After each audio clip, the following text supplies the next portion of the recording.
வேல் முருகனுக்கு அரோகரா.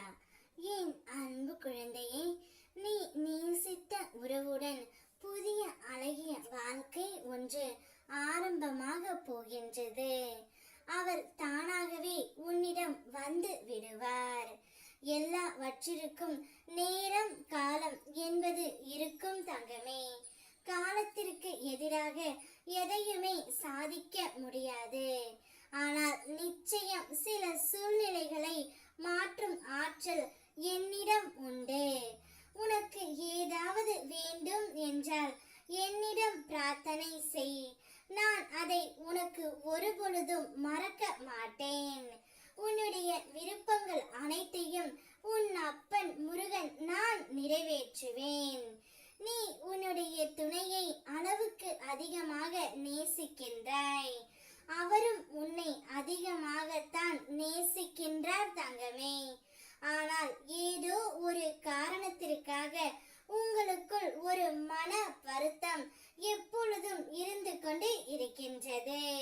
அவருடைய வீட்டார்களாக இருக்கலாம், அவருடைய உற்றார் உறவினராக இருக்கலாம். யாராவது ஒருவர் மூலம் உங்களுக்குள் மன கசப்பு வந்து கொண்டே இருக்கின்றது. கவலை கொள்ளாதே பிள்ளையே. நீ விரும்பிய உன் துணையின் இல்லத்தில் இருந்து ஒரு நல்ல செய்தி வரப்போகின்றது. நீ நேசித்த அந்த உறவுடன் அவரே மனம் திருந்தி புதிய வாழ்க்கையாக உன்னோடு வாழப் போகின்றார். அவர் தானாகவே தான் செய்த அனைத்து தவறுகளையும் உணர்ந்து உன்னிடம் வந்து மன்னிப்பும் கேட்க போகின்றார். அவர் கூறும் நல்ல செய்தியை கேட்டு நீயும் உன்னுடைய குடும்பமும் சந்தோஷம் அடைய போகின்றீர்கள்.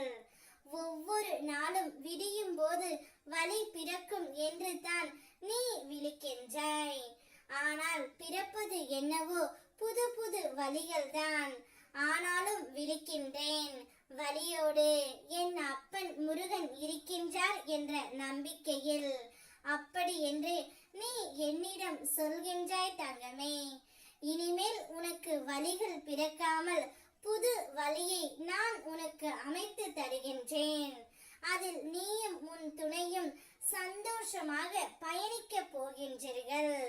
இந்த அப்பாவின் ஆசீர்வாதத்தால் நீங்கள் இருவருமே ஜெயமாக வாழ போகின்றீர்கள். அன்பு என்பது ஒருவரை நாம் நேசிப்பது மட்டுமல்ல. வெறுப்பு வந்தாலும் அவரிடம் அன்பு காட்டுவதுதான் உண்மையான அன்பு. கோபம் வந்தால் கூட இது கடந்து போகும் என்று கூறிக்கொண்டு வாழ்க்கையை வாழ் தங்கமே. அனைத்தும் கடந்து போகும், அனைத்தும் மறந்து போகும். நீ நேசித்த உறவுடன் புதிய வாழ்க்கை